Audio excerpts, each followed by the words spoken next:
हरे कृष्णा माता जी, प्रभु जी, सभी भक्तों को दंडवत प्रणाम।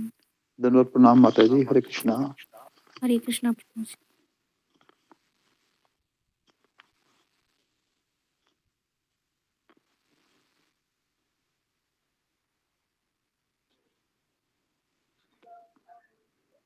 हरे कृष्णा। सभी भक्ति दंडवत प्रणाम, सभी प्रभु के चरण दंडवत प्रणाम, सभी माता पिता दंडवत प्रणाम। दंडवत प्रणाम माता जी। हरे कृष्णा हरे कृष्णा।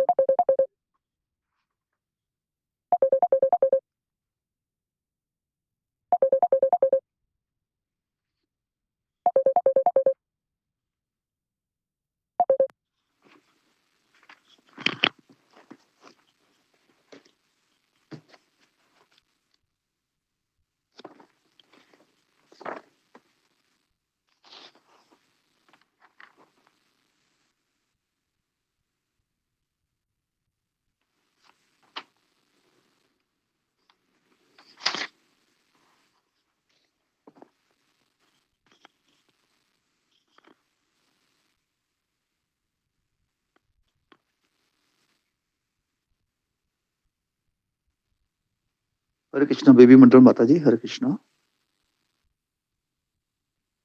हरे कृष्णा प्रभु जी।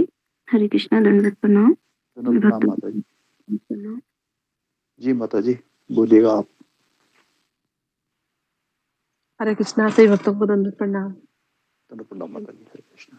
श्री प्रभुपाद की जय। नरसिंह आरती।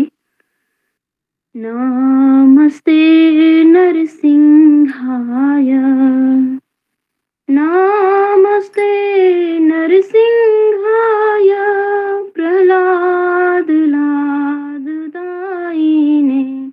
हिरण्यकशिपोर्वक्षः, शीलटङ्कानखालाये, इतो नरसिंहा परतो नरसिंहा, यतो यतो यामि ततो नरसिंहा, बहिर्नरसिंहा हृदये नरसिंहा, नरसिंहं मदिं शरणं प्रपदे, तव कर कमल वरे नखां, अद्भुत श्रृंगार दलिता हिरण्यकशिपु तनुभृङ्गं, केशवधृता नरहरिरूपा, जय जगदीश हरे, जय जगदीश हरे, जय जगदीश हरे, जय नरसिंहदेव, नरसिंहदेव, नरसिंहदेव, जय नरसिंहदेव, जय प्रहलाद महाराज, प्रहलाद महाराज, प्रहलाद महाराज, जय प्रहलाद महाराज, जय प्रभुपाद, जय प्रभुपाद, जय गुरुदेव, जय गुरुदेव, निताई गौर हरि बोल, हरि बोल, हरि बोल, हरि बोल। हरे कृष्णा कृष्णा कृष्णा हरे हरे, हरे रामा रामा रामा हरे हरे। सर्व विघ्न विनाशक नरसिंह भगवान की जय। प्रहलाद महाराज की जय। जय। दंडवत बहुत प्रणाम। सुंदर माता जी। बहुत हरे सुंदर। कृष्णा। धन्यवाद। बहुत सुंदर पर माता जी। हरे बहुत कृष्णा। हरे सुंदर कृष्णा। सभी भक्तों को दंडवत प्रणाम। हरे कृष्णा। सभी भक्तों को दंडवत प्रणाम। सभी भक्तों को दंडवत सभी प्रणाम। भक्तों के चरणों में दंडवत प्रणाम। हरे हरे कृष्णा कृष्णा। हरे कृष्णा। माता जी 10 नाम अपराध बोलिएगा। जी प्रभु जी। भगवान के नाम जप में होने वाले 10 नाम अपराध इस प्रकार से हैं। पहला है भगवान नाम के प्रचार में संपूर्ण जीवन समर्पित करने वाले महाभागवतों की निंदा करना। दूसरा, शिव ब्रह्मा आदि देवों के नाम को भगवान नाम के समान समझना। तीसरा, गुरु की अवज्ञा करना या उन्हें साधारण मनुष्य समझना। चौथा, वैदिक शास्त्रों अथवा प्रमाणों का खंडन करना। पांचवा, हरे कृष्ण महामंत्र के जप की महिमा को काल्पनिक समझना। छठा है पवित्र भगवान नाम में अर्थवाद का आरोप करना। नंबर 7वां हरिनाम के बल पर पाप करना। 8वां हरे कृष्ण महामंत्र के जप को वेदों में वर्णित एक शुभ सकाम कर्म कांड के समान समझना। 9वां अश्रद्धालु व्यक्ति को हरि नाम की महिमा का उपदेश करना। 10वां भगवान नाम के जप में पूर्ण विश्वास न होना और इसकी इतनी अगाध महिमा श्रवण करने पर भी भौतिक आसक्ति बनाए रखना। ध्यान पूर्वक जप न करना भी एक अपराध ही है। प्रत्येक वैष्णव भक्त को चाहिए कि इन 10 प्रकार के नाम अपराधों से सदा बचकर रहें ताकि भगवान श्री कृष्ण के चरण कमलों में प्रेम शीघ्र अतिशीघ्र हो जाए और हमारे मनुष्य जीवन का भी यही लक्ष्य है। हरे कृष्णा। गलती हो क्षमा कीजिएगा। दंडवत प्रणाम। धन्यवाद माता जी, धन्यवाद माता जी, बहुत सुंदर। हरे कृष्णा। सभी भक्तों को दंडवत प्रणाम। दंडवत प्रणाम माता जी। हरे कृष्णा। हरे कृष्णा प्रभु जी, दंडवत प्रणाम। श्री भक्त दंडवत प्रणाम माता जी, दंडवत प्रभु जी प्रणाम। दंडवत प्रणाम प्रभु जी। दंडवत प्रणाम, दंडवत प्रणाम प्रभु जी, दंडवत प्रणाम माता जी। हरे कृष्णा। सभी भक्तों के चरणों में दंडवत प्रणाम।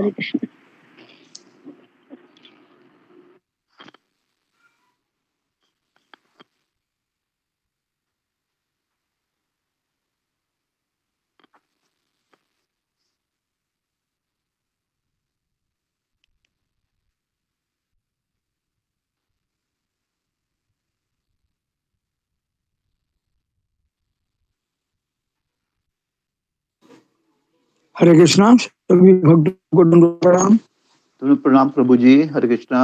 कृष्ण प्रभु हरे जी। कृष्ण प्रभु जी, दंडवत प्रणाम। सभी माता जी प्रभु जी को दंडवत प्रणाम। दंडवत प्रणाम माता जी। हरे कृष्णा। हरे कृष्णा। हरे कृष्ण प्रभु जी, हरे कृष्ण। सभी भक्तों को हरे कृष्णा। हरे कृष्ण। दंडवत प्रणाम माता जी। हरे कृष्णा।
प्रतिभा माता जी। हरे कृष्णा।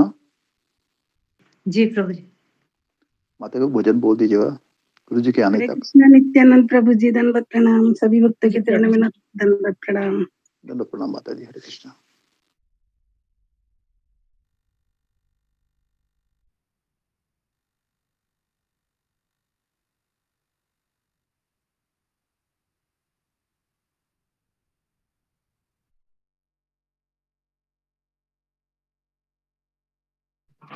नित्यानंद प्रभु जी दंडवत प्रणाम के चरणों में।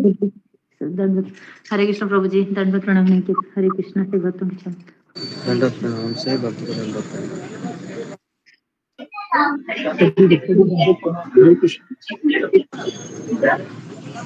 हरे कृष्णा नित्यानंद प्रभु जी दंडोत प्रणाम। अनुज प्रतिभा माता जी दंडोत प्रणाम। सभी भक्तों को दंडोत प्रणाम। हरे कृष्णा नित्यानंद प्रभु जी दंडवत प्रणाम। ठीक है, म्यूट हो जाइए। प्रतिभा माता जी बोलिए। मुझे देख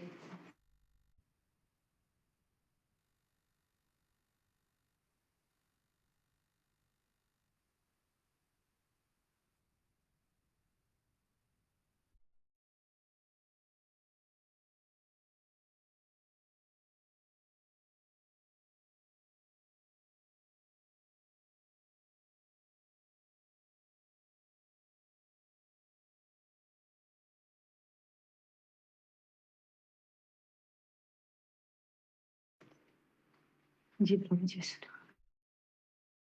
हरे कृष्णा सभी भक्तों के चरणों में दंडवत प्रणाम। प्रभु जी के चरणों में दंडवत प्रणाम। सभी वैष्णव के चरणों में दंडवत प्रणाम। हरे कृष्णा। दंडवत प्रणाम माता जी, दंडवत प्रणाम। हरे कृष्णा कृष्ण प्रणाम गुरुदेव। हरे कृष्ण गुरु जी। हरे कृष्ण गुरु जी दंडवत प्रणाम। हरे हरे कृष्णा कृष्ण गुरु जी गुरु जी दंडोत दंडवत प्रणाम। प्रणाम। हरे कृष्णा गुरुदेव दंडवत प्रणाम। हरे कृष्ण गुरु जी प्रणाम। हरे कृष्ण भक्तों में दंडवत प्रणाम। वैष्णव के चरणों में दंडवत प्रणाम। हरे कृष्ण प्रणाम। हरे कृष्णा हरे कृष्ण प्रभु जी। हरे कृष्ण गुरु जी दंडवत प्रणाम। हरे हरे कृष्ण गुरु जी कृष्ण दंडवत प्रभु जी प्रणाम। दंडवत सभी भक्तों प्रणाम। को दंडवत प्रणाम। हरे कृष्ण हरे प्रभु कृष्ण गुरु दंडवत जी प्रणाम। सभी दंडवत भक्तों को दंडवत प्रणाम। प्रणाम। सभी भक्तों को दंडवत प्रणाम। सभी भक्तों को दंडवत प्रणाम। हरे कृष्ण।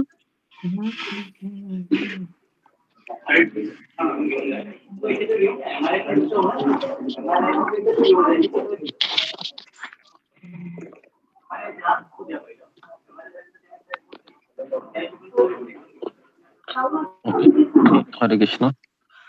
तो सब लोग अपने माइक को बंद करें। ओके।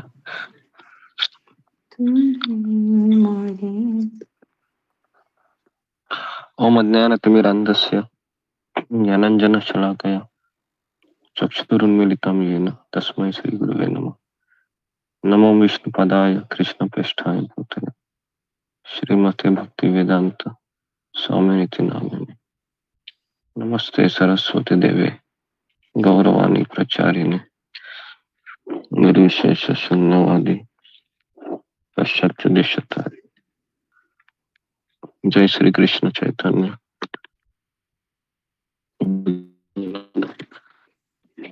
श्री अद्वैत गदाधर श्रीवासादि गौर भक्तवृंद। हरे कृष्णा हरे राम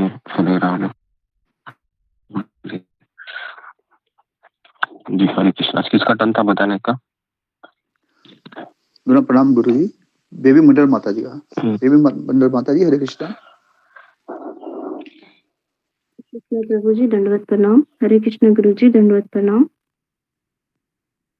श्री प्रभुपाद की जय।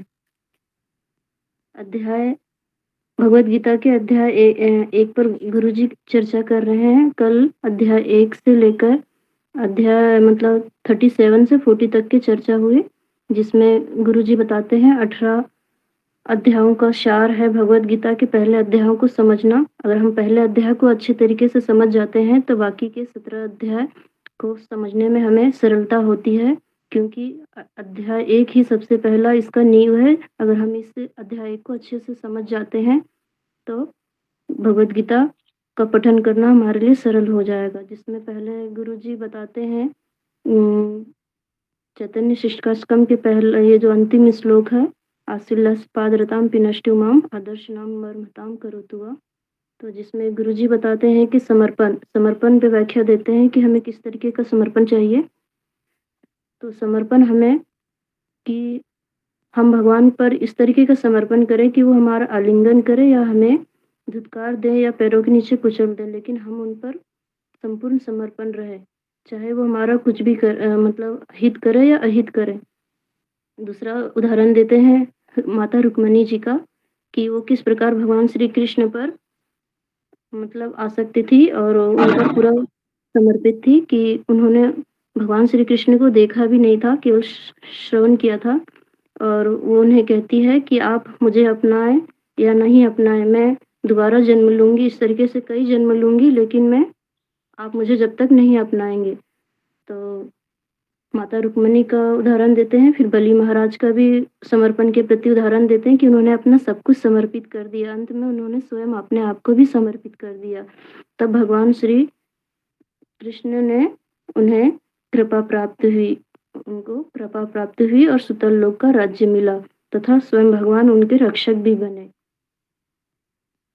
बलि महाराज के। साथ में गुरुजी बताते हैं कि भगवान हमें सरलता से नहीं मिलते हैं, बहुत परीक्षा लेते हैं। उन्होंने अपनी माता तक का भी परीक्षा लिया। उदाहरण के लिए पांडव, प्रहलाद महाराज और माता का उदाहरण देते हैं कि भगवान की माता बनना भी कोई आसान नहीं है, बहुत परीक्षाएं देनी पड़ती है। उनके स्वयं के 6 पुत्रों की हत्या उनने अपने आंखों से देखी। और यशोदा माता का भी बताते हैं उदाहरण कि उन्हें विरह की भावना को झेलना पड़ा। भगवान की माँ बनना आसान नहीं है, भगवान कभी भी किसी के प्रति आसक्त नहीं होते हैं। आगे अर्जुन कहते हैं, मतलब अर्जुन की इच्छा रहती है, वो युद्ध नहीं करना चाह रहे थे। आगे के श्लोक में बताते हैं गुरुजी कि वह भगवान को जनार्दन कहकर संबोधित करते हैं और कहते हैं कि हे भगवान, मैं अपने ही प्रिय कुल कुटुंब जनों की हत्या कर राज्य प्राप्त नहीं करना चाहता। मैं भिक्षा ही क्यों ना मांग लूं, मुझे पाप का भागीदार नहीं बनना है। तो उसके बाद अर्जुन भगवान से कहते हैं, रुक जाओ, और जब भी बताओगे तो जरा तुम दिखती ही नहीं है स्क्रीन पे, तो एटलीस्ट बताते समय तो दिखना चाहिए ना, तो तुम थोड़ा विजिबल रह के बताओगे तो और भी अच्छा होगा जी। हरे कृष्ण। तो आगे बढ़ते हैं। तो कहाँ तक हम आए थे? 40 श्लोक तक आए थे गुरु जी, 41वां करना है आज। ओके जी। तो हम पहले अध्याय के 40 श्लोक से ऊपर हमने कल बहुत ही इंपॉर्टेंट चीज पे चर्चा की थी, वर्ण संकर, वर्णाश्रम। तो 40वां श्लोक के ऊपर आज चर्चा करने वाले थे। तो दोबारा वापस एक बार हम 40वां श्लोक पढ़ते हैं जी। अशोक चावला प्रभु पढ़ी 40वां श्लोक। जी गुरुदेव, 40वां गुरु जी। हाँ, वो पिंडदान का जो था ना। जी जी गुरु जी। हे कृष्ण, जब कुल में अधर्म प्रमुख हो जाता है तो कुल की स्त्रियां दूषित हो जाती हैं और स्त्रीत्व के पतन से हे विष्णुवंशी अवांछित संतानें उत्पन्न होती हैं। पिंडदान वाला 41 है गुरु जी। हाँ, तो 41 पढ़ना है था आपको। 41 पढ़ो।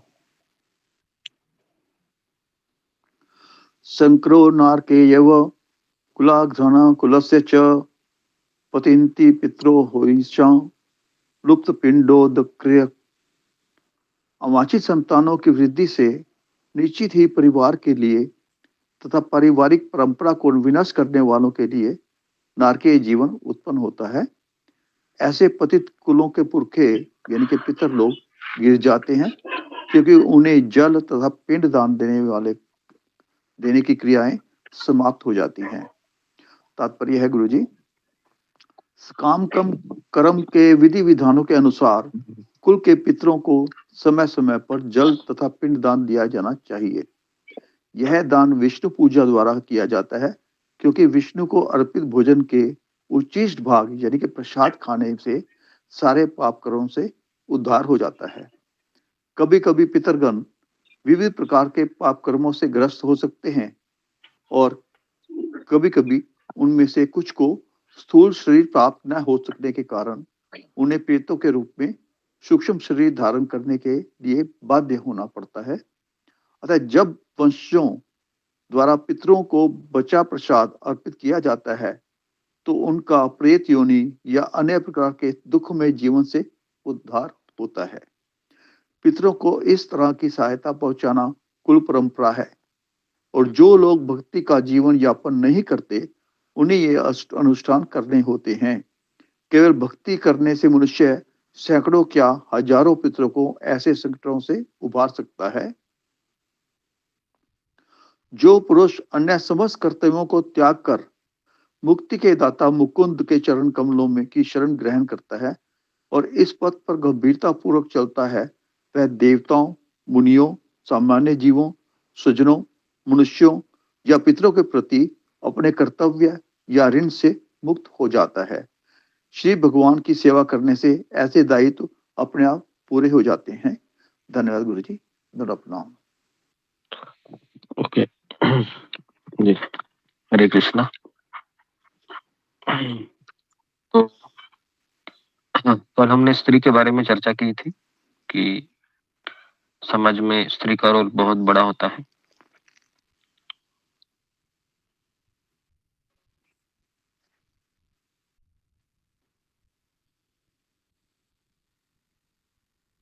और घर को भी अगर बनाए रखना है, जिस घर में स्त्री एक्टिव नहीं होती है तो वह घर, तो इसके लिए हमने देखा था कि कुल के को पवित्र होना बहुत जरूरी होता है। जब स्त्री दूषित हो जाती है तो वह अच्छी संतान उत्पन्न नहीं कर सकती। तो सत्ययुग, त्रेतायुग और द्वापर युग, इन तीनों युगों में स्त्री को बहुत रक्षण किया जाता था और स्त्रियों को पढ़ाया भी जाता था। गीता, भागवत और जो वैदिक संस्कृति के ज्ञान होता है, ये सब स्त्री को प्राप्त होता था। इसलिए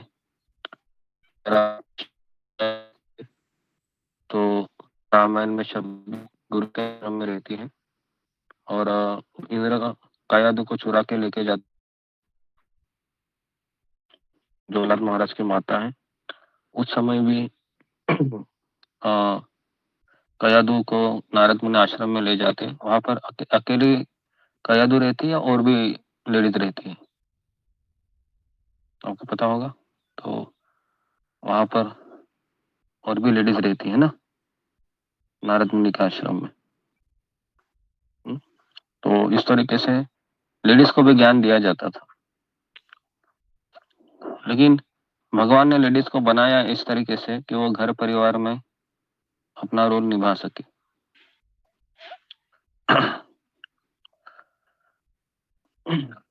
तो सत्ययुग, त्रेतायुग और द्वापर युग में स्त्री घर में रहती थी, लेकिन अगर वो क्षत्रिय है स्त्री तो उसको अधिकार होता था कि वो राज दरबार में कुछ अपने मत को प्रकट करे। कौन सा प्रसंग आपको याद आता है जहां पर एक स्त्री है वह राज दरबार में अपने मतों को व्यक्त करती है? फिंगर को रेज कीजिए। कौन सा ऐसा प्रसंग है जहां पर लेडीज है वह दरबार में आकर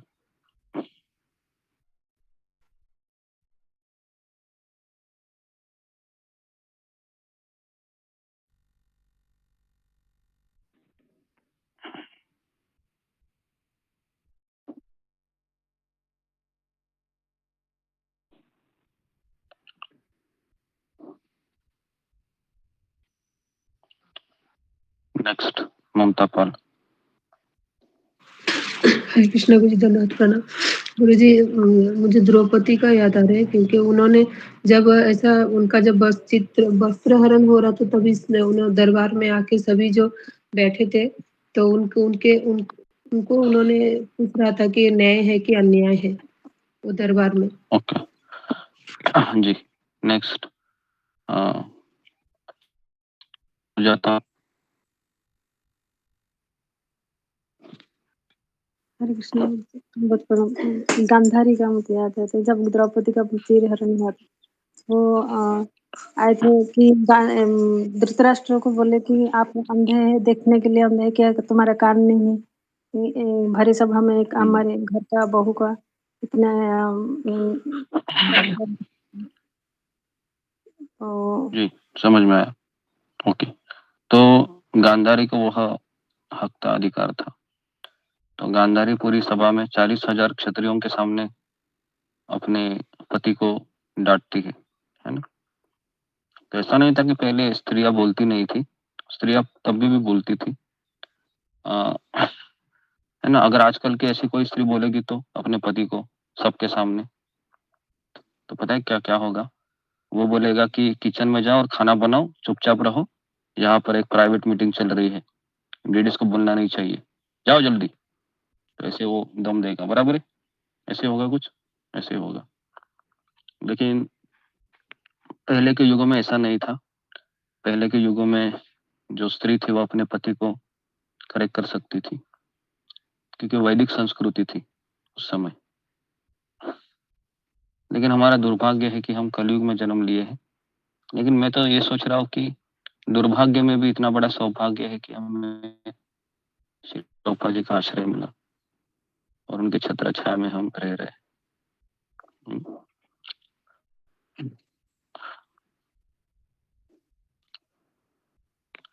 तो पहले के जमाने में स्त्री है वह स्वतंत्र पूर्वक पुरुषों से मिल नहीं सकती थी,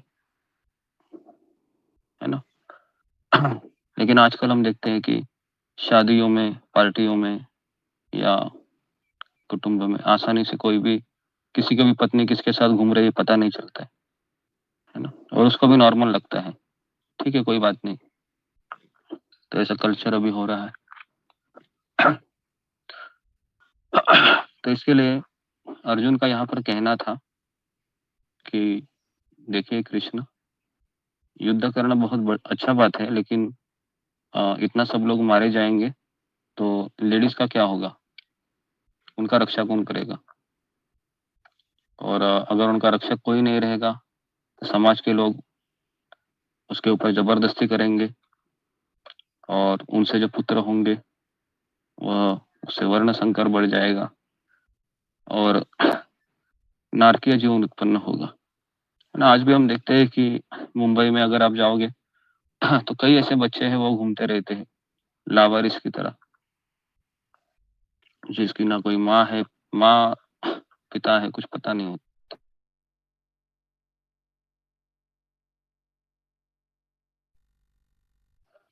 एक ही कारण है कि स्त्री का पतन हुआ है।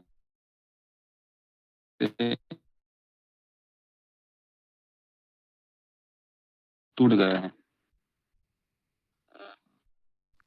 गुरुजी बीच बीच में आवाज कट रही है तो आपकी। सरकार चाहे भी अभी इसको दुरुस्त नहीं कर सकती, क्योंकि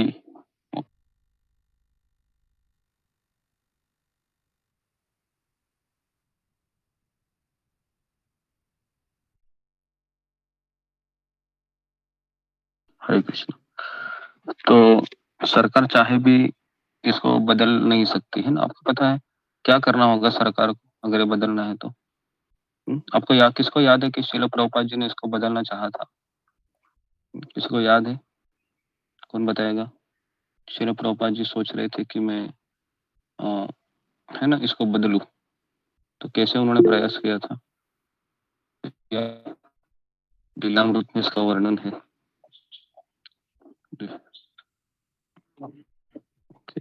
जम्मा गोराई। हरे कृष्ण गुरुजी, दंडवत प्रणाम। गुरुजी, आपने बताया था प्रभुपाद की लीलामृत से के प्रभुपाद जी गांधी जी को एक पत्र लिखा था, उसमें बताया था कि आपने राजनीति से पदत्याग कर दो, या जो आपकी राज्य में जो आपकी सभा में जो लोग हैं उनको 4 नियम का पालन करना है, तो भी अच्छे से भारत शासन हो सकता है, नहीं तो आपका एक मर्मांतिक एक माने लज्जाजनित आपका मृत्यु होगी। तो भविष्य में वही हुआ।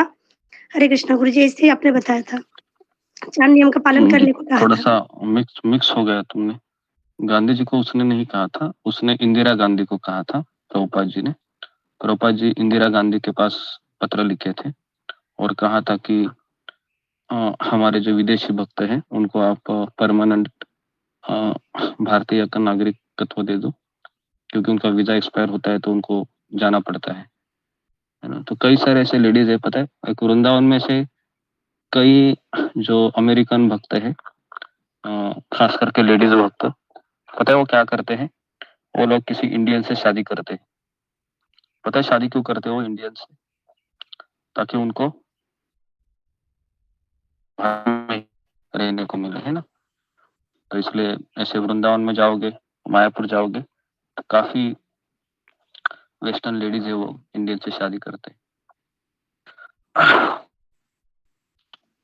तो प्रभुपाद ने कहा था इंदिरा गांधी को कि आपके मंत्री पट में सारे आमदार खासदार है वह मंगल आरती करना चाहिए, 16 माला करना चाहिए और 4 नियम पालन करना चाहिए। तो इंदिरा गांधी सोची ये असंभव है, बराबर है, असंभव है। आज भी आप अगर नरेंद्र मोदी को पत्र लिखेंगे कि अगर आपको भारत को सुधारना है तो मंगल आरती करो, 16 माला करो, है ना, तो क्या करेगा वो? बोलेगा ये पागल हो गया, इसको बाहर निकालो, ये असंभव है। तो अभी जो सरकार है वो दूषित सरकार है एक तरीके से। अभी लोग सरकार को चलाते हैं, कोई भले ही पोस्ट पे बैठा है लेकिन उसको चलाने वाला कोई और होता है। जो भी है, तो समाज को अगर हमको अच्छे से करना है तो प्रभुपाद का ऐसा कहना था कि कृष्ण भावना को महत्व देना चाहिए। तो अभी हम 41वें श्लोक में देखेंगे कि सकाम कर्म के विधि विधानों के अनुसार कुल के पितरों को समय समय पर जल तथा पिंडदान दिया जाना चाहिए।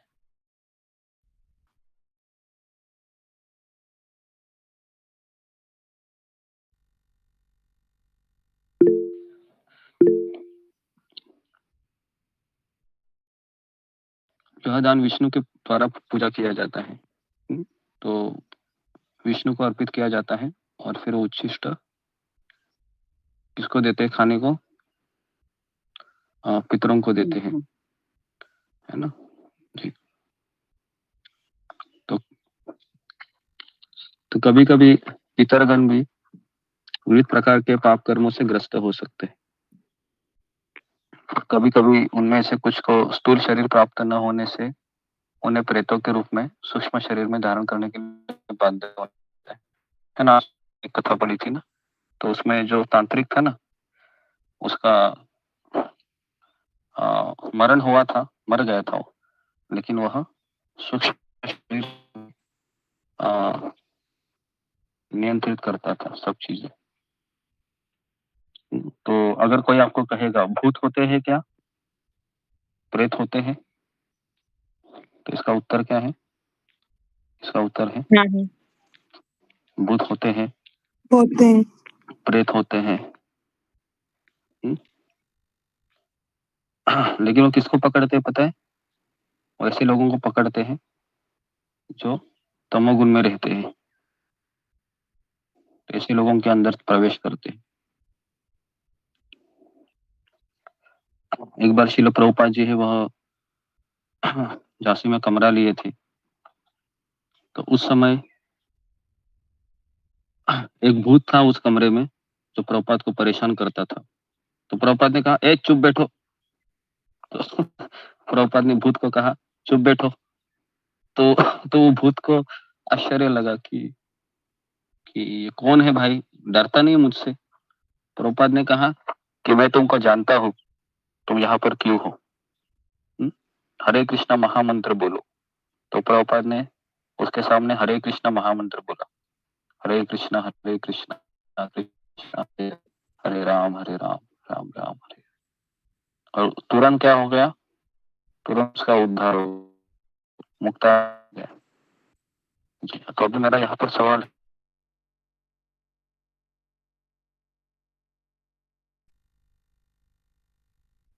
गुरुजी आपकी आवाज अटक गई उसके है। सामने महामंत्र तो होगा या नहीं होगा अगर आपके घर में?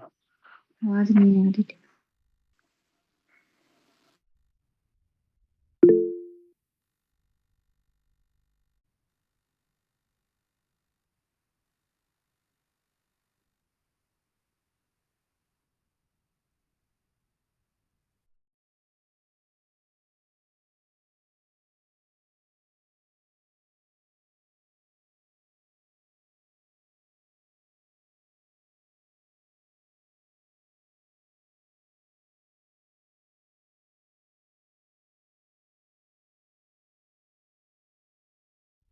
जी हरे कृष्ण। अभी आ रही है आवाज? हरे कृष्ण हरे कृष्ण। जी गुरु जी। अरे गुरु जी। जी तो अभी तक मैंने जी तो मैंने आपको भूत का स्टोरी बताया था प्रभुपाद जी का, वो समझ में आया था आपको? जी जी गुरु जी। समझ में आया था ना? ओके। जी।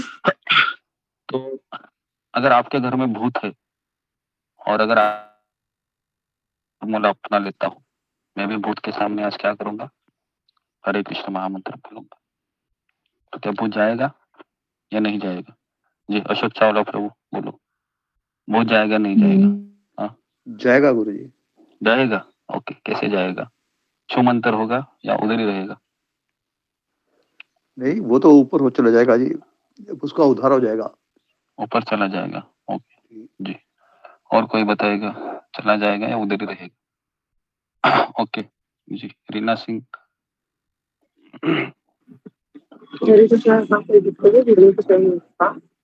गुरुदेव, अगर मैं बोलती हूँ तो मेरे मुख से शुद्ध शुद्ध नाम के अभी तो अगर ही नहीं मिली है, ना तो जो है कि मैं नामाभास तक पहुंची हूँ, तो मुझे तो जो है कि प्रोटेक्शन मिलेगा लेकिन भूत नहीं जाएगा। हाँ, उसका उद्धार धीरे धीरे वो सुनता रहेगा, प्रभुपाद जी की आवाज में सुनेगा तो उसका उद्धार हो जाएगा। हरे कृष्ण। हरे कृष्ण। हाँ अशोक चावला प्रभु, अभी हम तो शुद्ध भक्त है नहीं, बराबर है ना? हाँ, तो अगर मैं हरे कृष्ण महामंत्र बोलूंगा, हरे कृष्ण, तो और वो आपके नजदीक आएगा। मुझे डरा रहा है, ठेर तेरे को देखता वो भी, है ना? और नजदीक आएगा वो। मेरे मेरे करीब आया हुआ है गुरु जी। आया हुआ है। ओके वेरी गुड, अच्छा है। जी हाँ। तो फिर लेकिन अगर अभी आपके पास रहेगा भी भूत, है ना, कुछ लोगों को ऐसा भी लगता है कि, है ना, जैसे हमारे गांव में घर है जहाँ पर पीपल का पेड़ है, तो कुछ ना कुछ भास होते रहता है कि कोई ना कोई रूम पे है करके, या कभी कभी ऐसा लगता है कि उसके ऊपर भूत है, उसके ऊपर ऐसे आ गया, पकड़ लिया करके, तो ऐसे भास हो जाते हैं।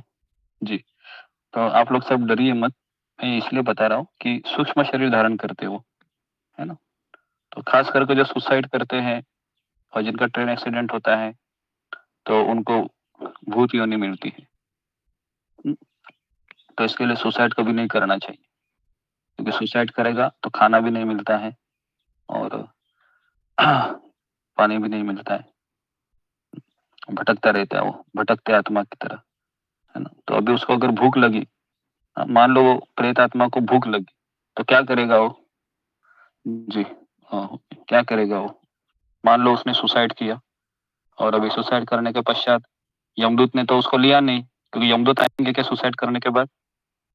यमदूत आते? यमदूत नहीं आते, है ना? वो उधर ही रहेगा, पड़ा रहेगा, से झाड़ पे या किसी। जी ऋतुपूर्णा क्या करेगा? हरे कृष्ण गुरु जी, दंडवत प्रणाम, सभी भक्तों को दंडवत प्रणाम। गुरु जी, वो किसी का शरीर ग्रहण करेगा और उसके शरीर में आकर वो खाना या फिर पानी पिएगा गुरु जी? हाँ, खाना खाएगा, पानी पिएगा, फिर चला जाएगा, लेकिन उसको लगा कि ऋतुपूर्णा खाना पीना मिल रहा है, तो वो आपके पास ही रहेगा, फिर जाएगा नहीं वो। समझ में आ रहा है? तो इसके लिए ऐसे भूत है, वो बहुत जिद्दी भूत होते हैं, जाते नहीं फिर वो, है ना? जी तो इसके लिए ये पितरों को इस तरह की सहायता पहुंचाना कुल परंपरा है ना? तो कुल परंपरा नष्ट हो जाती है, क्योंकि अगर कोई अगर लावारिस बच्चा है तो उसको पता है क्या मेरी माँ कौन है, पिता कौन है, पता रहेगा उसको, तो क्या वो पिंडदान करेगा? करेगा क्या पिंडदान? वो नहीं करेगा ना, पता ही नहीं है कौन है माँ है, कौन पिता है। अभी आप लोग क्यों करें पिंडदान? पता है ना, पता है कि ये मेरे दादाजी है, दादा है। तो प्रभुपाद लिखते हैं कि केवल भक्ति करने से मनुष्य हजारों पितरों को ऐसे संकटों से उबार सकता है। कैसे? जी फिंगर को रेस कीजिए कि प्रभुपाद लिखते हैं कि केवल भक्ति करने से मनुष्य हजारों पितरों को उबार सकता है। कैसे कैसे कैसे? जी कविता कुमारी।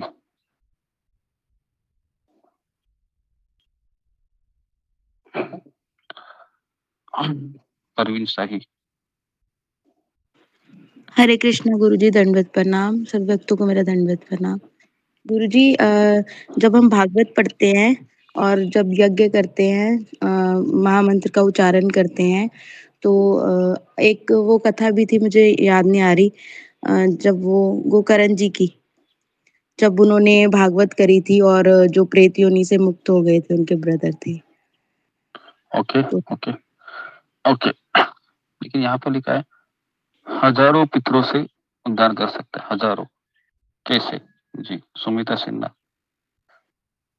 हरे कृष्णा गुरु जी, दंडवत प्रणाम। हरे कृष्णा सभी भक्तों को दंडवत प्रणाम। जी गुरु जी, आपने बताया था जैसे, तो एक तो बताया था कहानी आपने इनका प्रहलाद महाराज का, और दूसरा ये आपने ये बताया था कि जैसे कि हम जड़ में जब पानी डालते हैं पौधों के, तो वो सारे ब्रांच में पहुंच जाता है।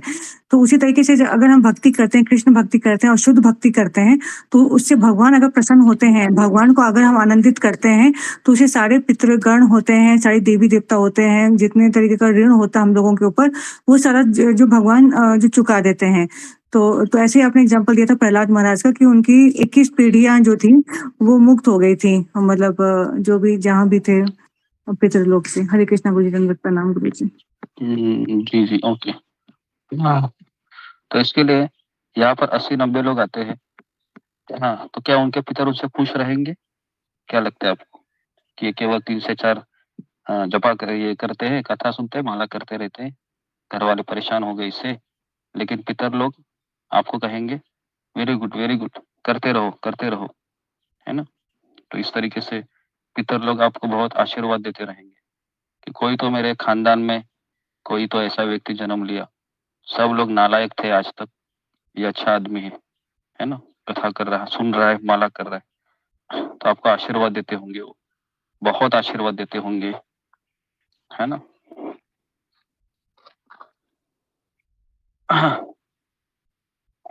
तो इसलिए भागवत में लिखा हुआ है, जो पुरुष अन्य समस्त कर्तव्यों को छोड़कर, है ना, अन्य कर्तव्य मतलब जो मातृधर्म, पितृधर्म, पति धर्म जो भी है, जो हमको करने पड़ते हैं, और मुकुंद के चरण कमलों में शरण ग्रहण करता है और गंभीरता पूर्वक चलते, ये भी जरूरी है। ऐसा नहीं, कुछ लोग होते हैं कि भक्ति करूंगा तो कुछ नहीं करना होगा, फिर वो सोचते हैं जॉब नहीं करूंगा और बस केवल इस्कॉन मंदिर में प्रसाद लूंगा, कथा सुनूंगा और सेवा बोलेगा तो सेवा भी नहीं करेगा, तो इस तरह से आलसी बना के रहेगा, किसी के अंडर भी नहीं रहेगा। तो इसको गंभीरता पूर्वक नहीं कहते। गंभीरता पूर्वक का अर्थ है कि 1 मिनट भी वेस्ट नहीं गवाता है। ओके, 1 मिनट भी वेस्ट नहीं गवाता। तो जो व्यक्ति 1 मिनट भी वेस्ट नहीं गवाता है, उसके बारे में बताया गया है कि वह हजारों पितरों का उद्धार कर सकता है ना? जी। तो ये सब पढ़कर आपको ऐसा लगता है कि मेरा भविष्य बहुत उज्जवल है? जब आपको ये सब श्लोका पढ़ते हो ना कि हजारों पितरों का उद्धार हो रहा है मेरी वजह से, ऐसा लगता है आपको मेरी वजह से हो रहा है? कितने लोगों को लगता है ऐसे, मेरे वजह से पितरों का उद्धार हो रहा है?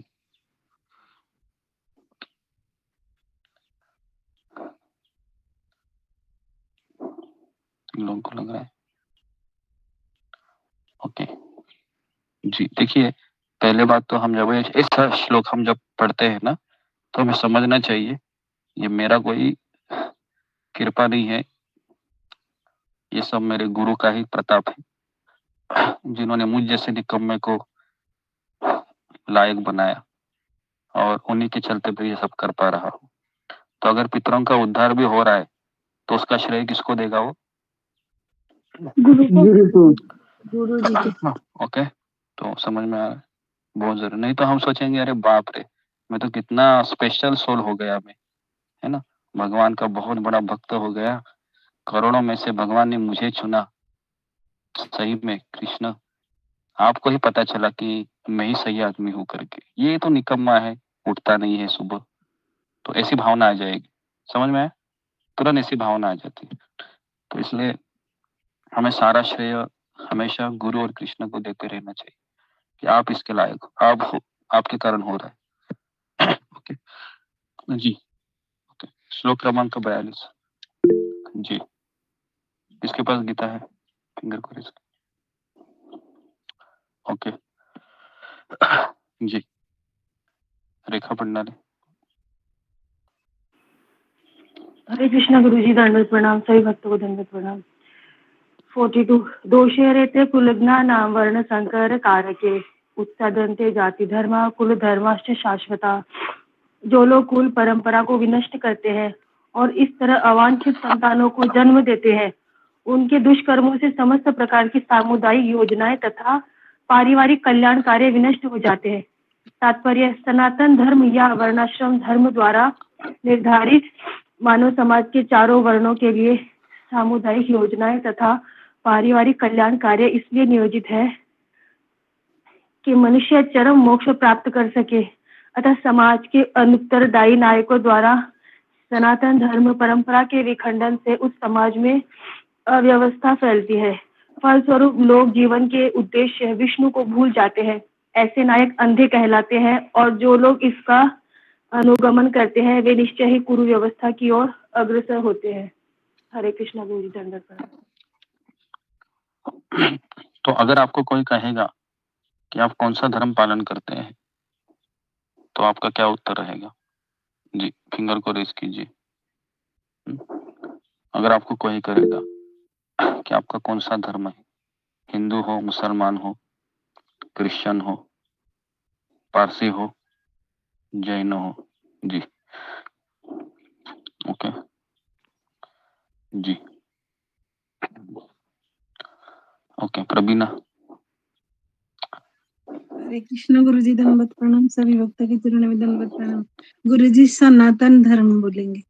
सनातन धर्म बोलेंगे। फिर पूछेगा कि सनातन धर्म तो हम पहली बार सुने हैं, हिंदू मुसलमान ये तो सुना है, ये क्या आपने बनाया क्या?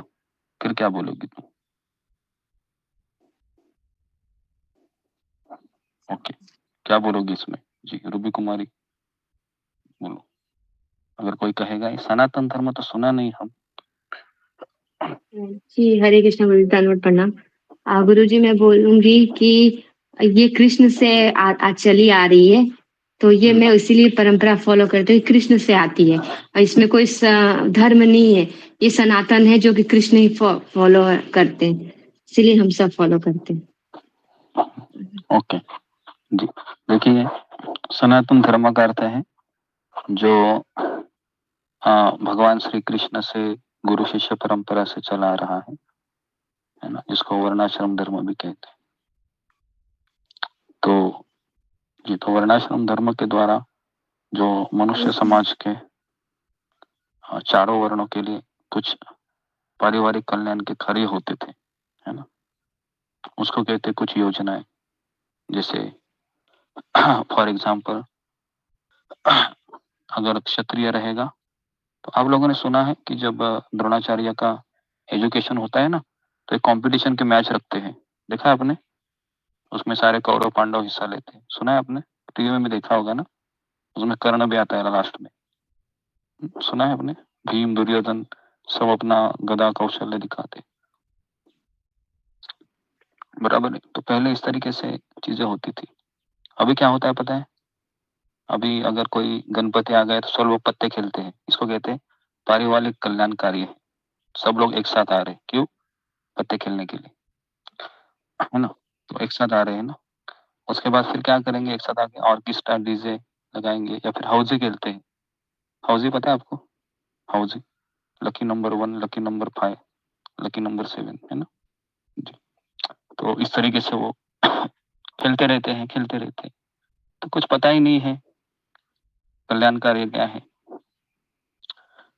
तो इसलिए मनुष्य है वह केवल नरक की ओर ही चला जाता है ना। लेकिन पहले के जमाने में अगर बच्चे को कोई गेम भी खेलने दिए जाते थे, तो उनमें वो क्षत्रिय, वैश्य, ब्राह्मण, तो ऐसे कुछ कल्याणकारी कार्य करते थे। तो इसके लिए समाज के अनुत्तरदायी नायक सनातन धर्म परंपरा के विखंडन में समाज में अवश्य फैलते हैं। जैसे जब अंग्रेज लोग आए थे हमारे भारत में, तो अंग्रेजों ने क्या किया पता है क्या? सबसे पहले अंग्रेजों ने, कौन बताएगा? मैंने बताया था एक बार, फिंगर को रेज कीजिए। जब अंग्रेज हमारे देश में आए तो क्या किया? जी, प्रीति अग्रवाल। हरे कृष्णा गुरुजी, दंडवत प्रणाम। गुरुजी, अंग्रेजों ने सबसे पहले हमारे गुरुकुल को नष्ट किया, जहाँ से हमें शिक्षा, धार्मिक शिक्षा और सब कुछ हमें प्राप्त होता था। तो उन्होंने सीधे जड़ पे वार किया था। और भी उन्होंने एक कार्य किया था। जी, प्रियंका कुमारी। हरे कृष्ण गुरुजी, दंडवत प्रणाम। सबसे पहले तो गुरुकुल जहाँ शिक्षा मतलब प्राप्त नहीं करता था उस पर आक्रमण किया, फिर उसके बाद मंदिर को लूटना स्टार्ट किया गुरुजी। Okay, next. जी, अशोक चौहान। जी गुरुदेव, पहले तो उन्होंने देखा कि इनको इंडिया के ऊपर अधिकार जमाना बड़ा मुश्किल है, क्योंकि ये सारे वहाँ पे गुरुकुल है, तो सभी उनका नियमों का पालन करते हैं। तो पहले उन्होंने गुरु परंपरा को विनष्ट किया, गुरुकुल को विनष्ट किया। दूसरा, उन्होंने जाति भेद में बांटा, अपने में जातियों में बांटा, इनको डिवाइड कर दिया। नहीं, तो जाति मतलब उन्होंने हिंदू मुसलमान में, हिंदू मुसलमान वही धर्मों में बांट दिया, है ना। तो इस तरीके से उसने दो काम किए अंग्रेजों ने। और सबसे पहले पता है आपको कि भारत अपाहिज कैसे बना? तो पहले भारत बहुत सर्वगुण संपन्न था, है ना, धर्म का पालन होता था। लेकिन मुगल लोग आए। प्रभु जी, डिवाइड एंड रूल की पॉलिसी उन्होंने अपनाई थी, डिवाइड एंड रूल। जी जी। तो जब मुगल आए थे तो सबसे पहले उन्होंने क्या किया? मुगलों ने हमारे मंदिर को नष्ट किए, है ना, जो भी मंदिर थे हमारे। और फिर अंग्रेज आ गए, अंग्रेजों ने गुरुकुल को ही बदला। तो इस तरीके से अभी जब भारत स्वतंत्र हुआ तो हमारा दुर्भाग्य था कि ये पंडित जवाहरलाल नेहरू ये हमारे प्रधानमंत्री बने, जिनको कोई वैदिक कल्चर नहीं था। और जो गांधी परिवार है, इन्होंने हमारे देश को आधा खा लिए, पूरा कल्चर बिल्चर सब तहस नहस कर दिया। तो इसके लिए भारत देश स्वतंत्र होने के बाद और झगड़े ज्यादा होने लगे। और अभी तो हम देखते हैं कि वैदिक संस्कृति पूरी बंद हो गई है ना। अभी तक स्कूल में गीता का पाठ नहीं पढ़ाया जाता है ना। केवल अमूल्य शिक्षण में 10-15 मिनट बोलते होंगे प्रार्थनाएं, है ना। जैसे वो प्रार्थना भी वो कौन सा बोलते हैं, वो इतनी शक्ति हमें देना दाता, है ना। तो कुछ लोग कुछ जगह पर ऐसे प्रार्थनाएं बताए जाते हैं। लेकिन वैदिक संस्कृति में कोई भी प्रार्थना में भगवान कृष्ण का नाम होता था, कृष्ण के समर्पण से गीत होते थे। तो इसके लिए हमें प्रचार बहुत करना चाहिए, है ना। आपको पता है प्रचार में बहुत शक्ति होती है। कोई नशे वाला व्यक्ति भी माला करने लग गया, उसका उद्धार हो जाएगा। तो इसके लिए हमें, अगर आप ट्रेन में बैठे, बस में बैठे, मार्केट जाते हो, तिलक लगा कर जाइए, तिलक लगा कर जाइए, प्रसाद रखिए, प्रचार कीजिए। हमारा बेड़ा तो पार हो गया, लेकिन दूसरों का भी तो करना है। तो हमें तिलक लगा के बाहर जाना चाहिए, ताकि वो आपको देखकर बोले अच्छा आदमी लग रहा है, चलो जाकर कुछ पूछ लेते। तो उसको अगर आप तिलक लगा के जाते हैं तो उसकी सुकृतियां बढ़ती है, पता है आपको। वो आपको अप्रिशिएट करेगा, अच्छा आदमी है, इस्कॉन का है। उसके खाते में $1 चला गया, समझ में आ रहा है। तो तिलक लगाने से भी प्रचार होता है। लेकिन यहाँ पर कोई तिलक ही नहीं लगाते हैं बोलने के बाद भी, तो बाहर क्या लगाएंगे, है ना। तो हमारे ग्रुप में अभी तक ये खास करके जो वैष्णव सदाचार है उसका ट्रेनिंग देना चाहिए, वैष्णव सदाचार। तो एक बार हमने उसका किताब भी लिया था, आपको याद है, पिछले साल हमने लिया था वैष्णव सदाचार। 1 साल पहले, 1.5 साल पहले। यूट्यूब में उसके लेक्चर भी है, 15-20 लेक्चर दिए थे हमने। जी। ओके, तो श्लोक क्रमांक, मेरा एक सवाल है। हाँ बोलो। गुरु जी, जैसे गांधी जी भी तो गीता का अध्ययन किए थे, तो फिर वो अधर्म के मार्ग पर कैसे चले? क्योंकि गुरु शिष्य परंपरा से कनेक्ट नहीं थे। जो व्यक्ति भगवत गीता बिना गुरु के पढ़ता है ना, तो उसका निष्कर्ष अलग ही निकलता है। गांधी का निष्कर्ष क्या था? अहिंसा। लेकिन भगवान ने अर्जुन को क्या करने के लिए सिखाया? हिंसा। इसके लिए कराया, धर्म के लिए हिंसा करो। तो इसके लिए जो व्यक्ति गुरु के बिना गीता पढ़ता है, उसका क्या होता है? उसका हाल क्या होता है? गांधी जी जैसा होता है। तो इसके लिए बहुत जरूरी है कि हमें भगवत गीता गुरु के ही आश्रय में पढ़ना चाहिए। ओके, तो श्लोक क्रमांक 43 मंजू सिंह पढ़ो। हरे कृष्णा गुरु जी, दंडवत प्रणाम। उत्सन्न कुल धर्माणां मनुष्याणां जनार्दन नरके नियतं वासः भवति इति अनुश्रूषुषु। हे प्रजापालक कृष्ण, मैंने गुरु परंपरा से सुना है कि जो लोग कुल धर्म का विनाश करते हैं वे सदैव नरक में वास करते हैं। अर्जुन अपने तर्कों को अपने निजी अनुभव पर ना आधारित करके आचार्यों से जो सुन रखा है उस पर आधारित करता है। वास्तविक ज्ञान प्राप्त करने की यही विधि है। जिस व्यक्ति ने पहले से ज्ञान प्राप्त कर रखा है उस व्यक्ति की सहायता के बिना कोई भी वास्तविक ज्ञान तक नहीं पहुंच सकता। वर्णाश्रम धर्म की एक पद्धति के अनुसार मृत्यु के पूर्व मनुष्यों को पाप कर्म के लिए प्रायश्चित करना होता है। जो पापात्मा इसे इस विधि का अवश्य उपयोग करना चाहिए। ऐसा किए बिना मनुष्य निश्चित रूप से नरक भेजा जाएगा, जहां उसे अपने पाप कर्मों के लिए कष्टमय जीवन बिताना होगा। हरे कृष्ण गुरु जी, धन्यवाद। जी, तो यहाँ पर अर्जुन कह रहा है कि अर्जुन कह रहा है कि मैं अपने मन से नहीं बोल रहा हूँ। कृष्ण, अर्जुन किसका कोटेशन देता है यहाँ पर? अर्जुन कहता है मैंने गुरु परंपरा से सुना है। कहाँ से सुना है?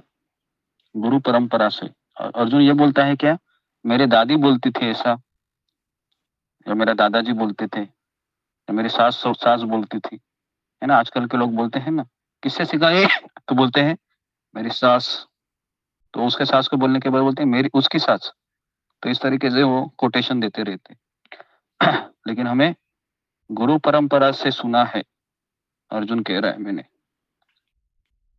तो जो लोग कुल धर्म को विनाश करते हैं वे सदैव नरक में वास करते हैं।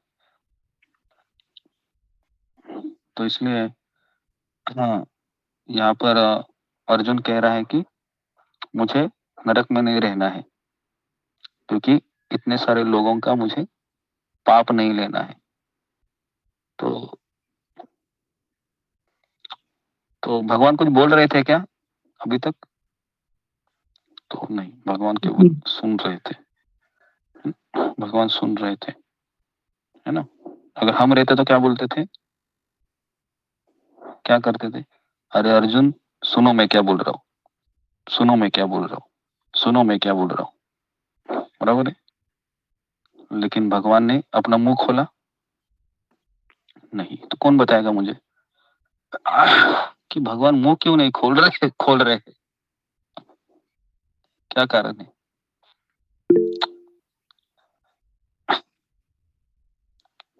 जी जी, प्रतिभा कुमारी। हरे कृष्ण गुरु जी, दंड प्रणाम सब भक्तों के चरण में। गुरु जी, क्योंकि वो पूछ नहीं रहे थे, वो बता रहे थे अर्जुन, तो इसलिए शायद कृष्ण भगवान जी चुप रहे। जी, ये कारण हो सकता है। और दूसरा कारण है जी सुमिता। हरे कृष्णा गुरु जी, धन्यवाद प्रणाम। ये गुरु जैसे हम लोगों को सिखा रहे हैं कि हम लोगों को जैसे कभी मतलब कि पहले तो एक अच्छा श्रोता होना चाहिए। अगर हम अच्छे से श्रवण करेंगे तभी हम उसका जवाब भी सही से दे सकते हैं। तो भगवान कृष्ण हमें अच्छे श्रोता बनने के लिए कह रहे हैं यहाँ पर कि हमें अच्छा श्रोता होना चाहिए। गुरु जी, हरे कृष्ण। गुरु जी जी। ओके, तो ये इसका उत्तर हो सकता है दो चीजें, कि अगर आपके पास कोई व्यक्ति आता है प्रॉब्लम लेके, तो क्या करना चाहिए? पहले आपको सुनना चाहिए। सुनना चाहिए। तो भगवान हमको सिखा रहे हैं कि आप पहले किसी की मदद करने से पहले उनका सुनो।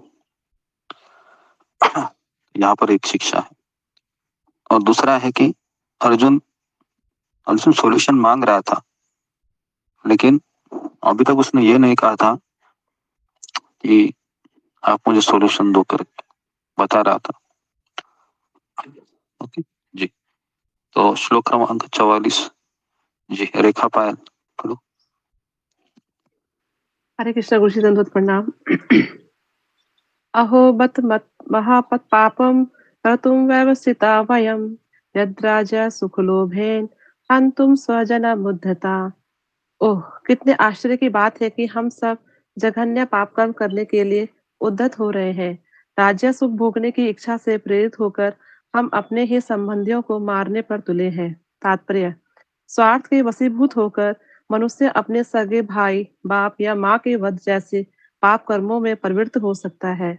विश्व के इतिहास में ऐसे अनेक उदाहरण मिलते हैं, किंतु भगवान का साधु भक्त होने के कारण अर्जुन सदाचार के प्रति जागरूक है, अतः वह ऐसे कार्यों से बचने का प्रयत्न करता है। हरे कृष्ण, दंडवत प्रणाम। ओके जी, हरे कृष्ण। हाँ, तो अभी अर्जुन इतना कन्विंस हो गया कि कह रहा है कि कितना आश्चर्य है कि मैं इतना बड़ा पाप करने जा रहा हूँ, वो भी किसके लिए? राज्य सुख चाहिए, है ना?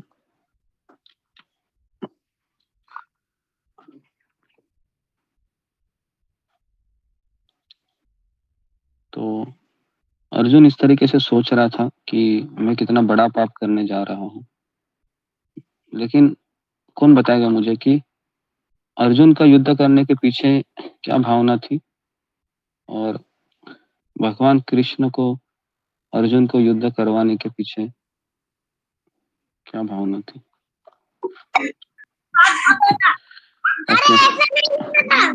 रूबी कुमारी। हरे कृष्णा गुरुजी, धन्यवाद प्रणाम। गुरुजी पहले से हैंड रेज था, इसका आंसर मुझे नहीं पता है। ओके जी। जी, पूजा डिमरी।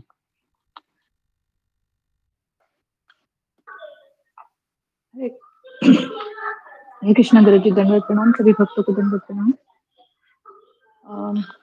जहाँ तक मुझे समझ में आता है गुरुजी कि अर्जुन अपने जो युद्ध करने वाला था, वो उसके पीछे का जो उसको फल मिलने वाला था, उसके बारे में सोच रहा था कि वो ये सारे काम करेगा, युद्ध करेगा, मारेगा, तो उसके बाद क्या होगा। और इन्हीं सब बातों के बारे में सोच सोच कर वो परेशान हो रहा था, और इतना अंदर ही अंदर परेशान हो गया था कि उसने युद्ध करने से इनकार कर दिया था।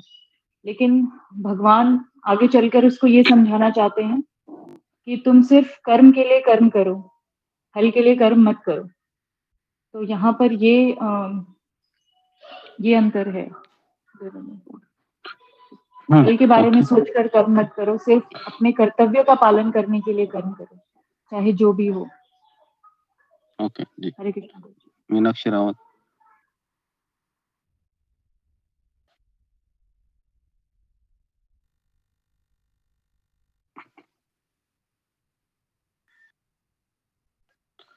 नेक्स्ट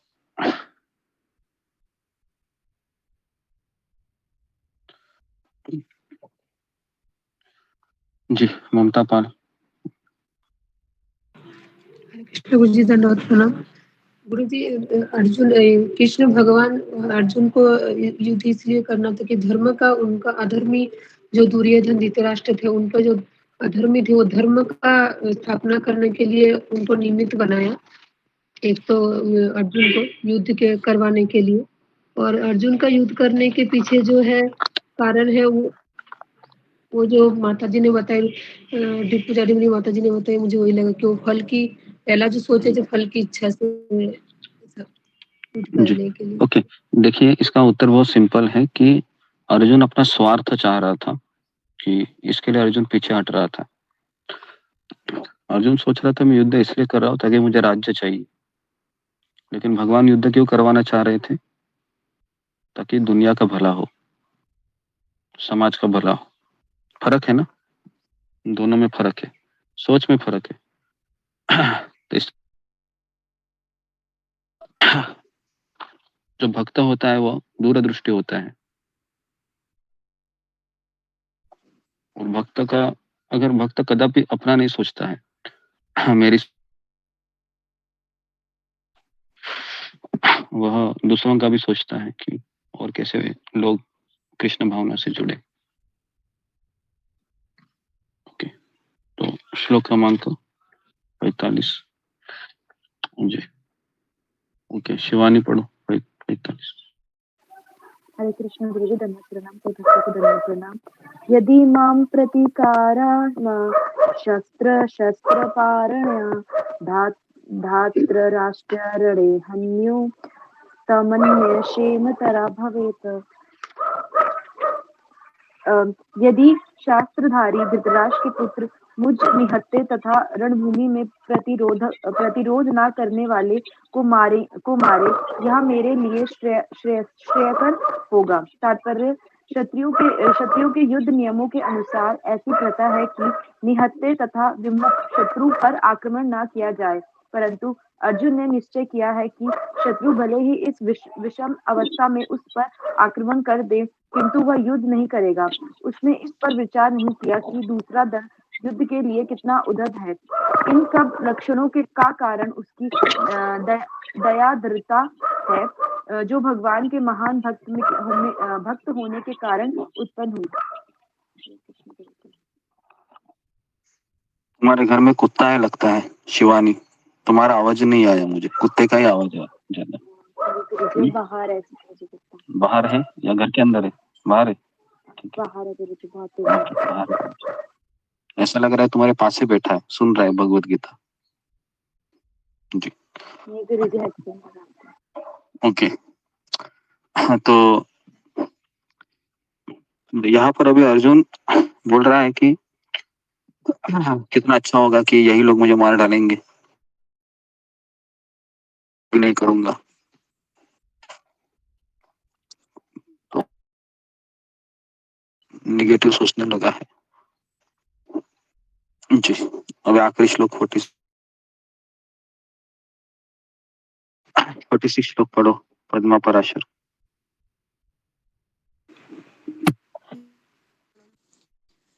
एवं मुक्त्वा अर्जुनः सङ्ख्ये रथोपस्थः उपाविशतः विसृज्य सशरं चापं शोकसंविघ्नमानसः। संजय ने कहा, युद्ध भूमि में इस प्रकार कहकर अर्जुन ने अपना धनुष तथा बाण एक ओर रख दिया और शोक संतप्त चित्त से रथ के आसन पर बैठ गया। तात्पर्य, आप अपने शत्रु की स्थिति का अवलोकन करते समय अर्जुन रथ पर खड़ा हो गया था, किंतु वह शोक से इतना संतप्त हो उठा, अपना धनुष बाण एक ओर रख कर रथ के आसन पर पुनः बैठ गया। ऐसा दयालु तथा कोमल हृदय व्यक्ति जो भगवान की सेवा में रत हो, आत्मज्ञान प्राप्त करने के योग्य है। इस प्रकार भगवद गीता के प्रथम अध्याय कुरुक्षेत्र युद्ध स्थल में सैन्य निरीक्षण का भक्ति विधान तात्पर्य कृष्ण।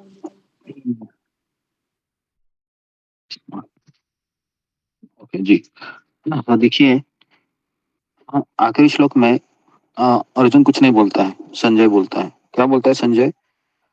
कि अर्जुन ने अपने दोनों धनुष है वह, एक धनुष है वह हाथ से रख दिया नीचे, और निराशा की अवस्था में वो बैठ गया।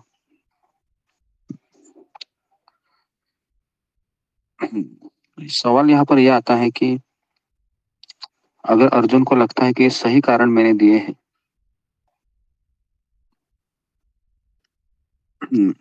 तो उसको रोना नहीं चाहिए था, है ना। लेकिन यहाँ पर अर्जुन रोने लगता है।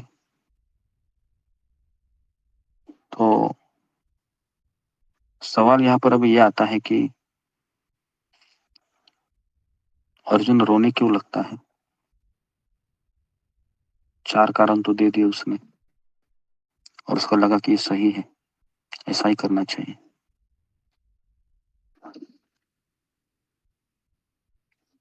जी अशोक चावला। जी गुरुदेव, क्योंकि अर्जुन सबके बारे में सोच रहा था कि इतने लोग मारे जाएंगे। वो दयालु था, उनके हृदय में दया थी। कितने लोग मारे जाएंगे, बच्चे भी अनाथ हो जाएंगे, स्त्रियां विधवा हो जाएंगी। ऐसे युद्ध से, ऐसे राज्य से क्या लाभ। अपने स्वजन मारे जाएंगे।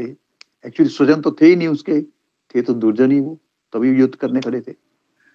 तो ये सब मारे जाएंगे तो इसका लाभ क्या है, मेरे को पाप लगेगा।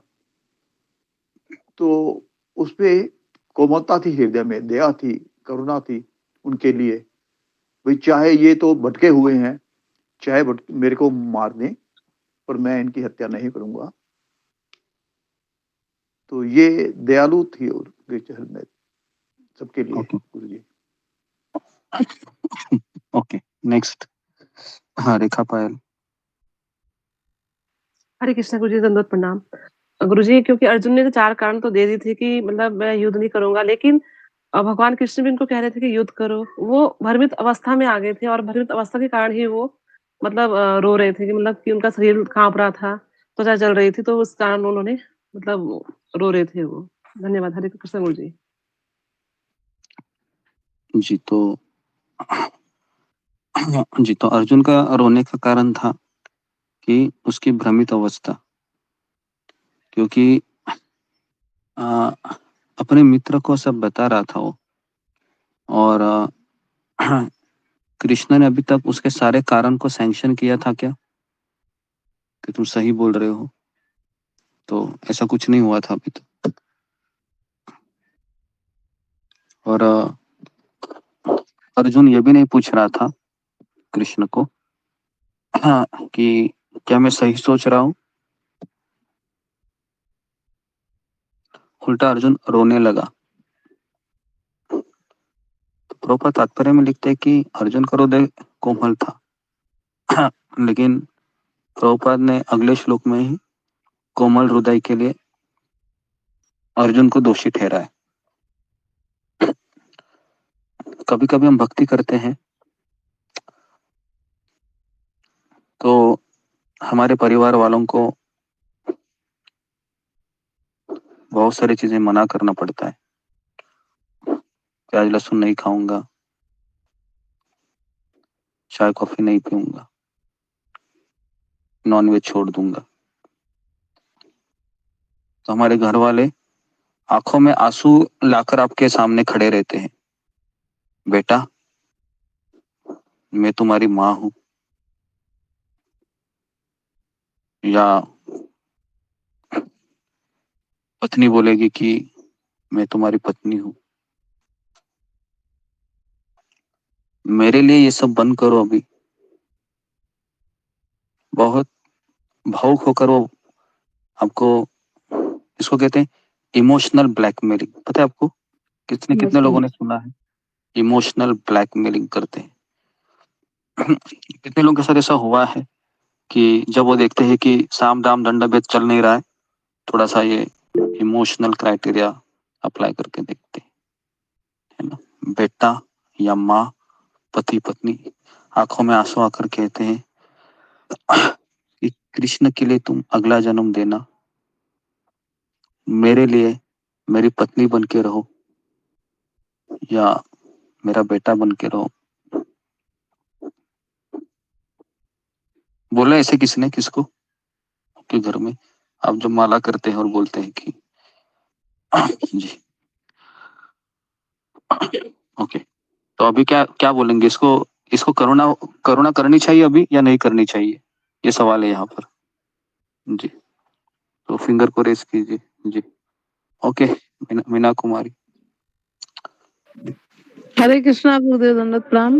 यहाँ पे करुणा नहीं करनी चाहिए गुरुदेव जो है यहाँ क्यों नहीं पे आप। करनी चाहिए? हाँ, राधे श्याम प्रभु जी जो है जो आपने हम्म, उदाहरण दिया था वो उदाहरण बहुत ही सटीक समझ में आता है यहाँ पे कि जी जैसा उन्होंने कहा वैसा ही करना चाहिए। हरे कृष्णा। ओके जी ओके वृषाली तक। हरे कृष्ण गुरु जी दंडवत प्रणाम। गुरु जी आप कहते हैं कि हमें पहली करुणा अपने आप पर करनी चाहिए, हमारे आत्मा पर करनी चाहिए। तो हमें माला करने से अगर रोकते हैं तो वो सुनिए है। अगर जो भगवान कृष्ण से हमें कोई दूर ले जाता है तो वो बात हमें नहीं सुननी है। जी ओके जी। तो एक बार राधेश्याम प्रभु का मैंने बताया था आपको, याद है ना वो उदाहरण कि उसकी बहन बोलती है कि तुम मेरा भाई बन के रहो ना, अगला जन्म में जाओ कृष्ण कृष्ण करके, है ना, राम राम राम राम करके, है ना, पूरा ढिंडोरा पीटो रास्ते पे जाके। लेकिन ये सब बाल वगैरह तुम मुंडवा दिए, है ना। सब लोग मुझे बोलते तुम्हारा भाई क्या करता है, तो मैं बोलती हूँ इस्कॉन मंदिर में टकला बन गया, अभी ब्रह्मचारी बना। तो राधेश्याम प्रभु क्या बोले थे, वो बोले थे कि पिछले जन्म में भी मेरी तुम्हारी जैसी बहन थी, वो भी ऐसे ही बोली थी, तो इसके लिए मैंने भी तुम्हारे साथ भाई बन के जन्म लिया। अभी कितने जन्म में भाई बहन का रिश्ता निभाओ, है ना, खत्म कर दे इसको, तुम्हें अगला जन्म में बहुत अच्छा भाई मिल जाएगा, मेरे से भी बढ़िया। ये मैं अपना बोल रहा हूँ, ठीक है।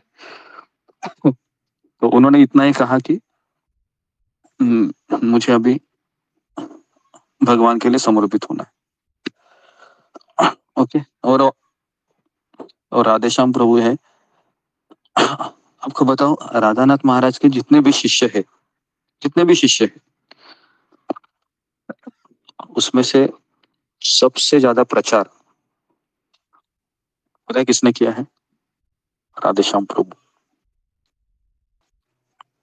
राधेश्याम प्रभु इतना प्रचार किया, बाप रे बाप रे बाप रे।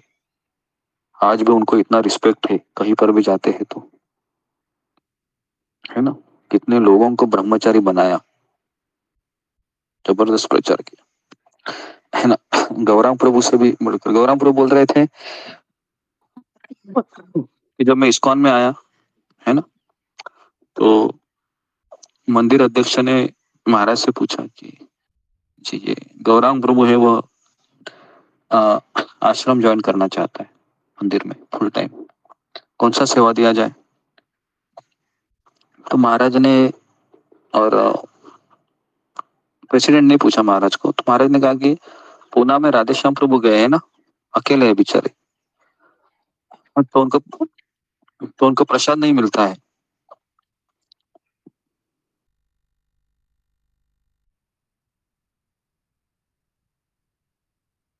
तो पूना में राधेश्याम प्रभु को प्रसाद नहीं मिल रहा है, तो ये गौरांग प्रभु जाएगा और उनके लिए खाना बनाएगा, दाल रोटी सब्जी चपाती करके।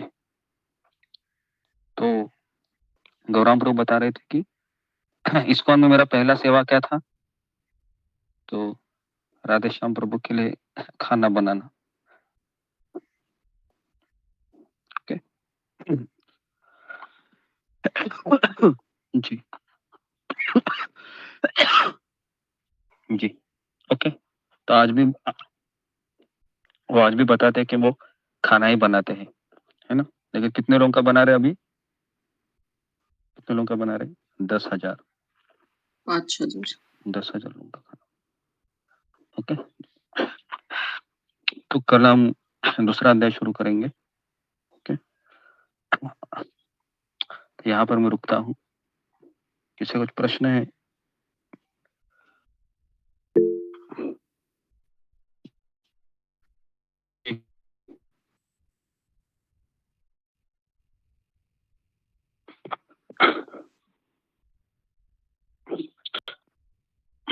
जी मंजू सिंह, आवाज नहीं आ रहा है।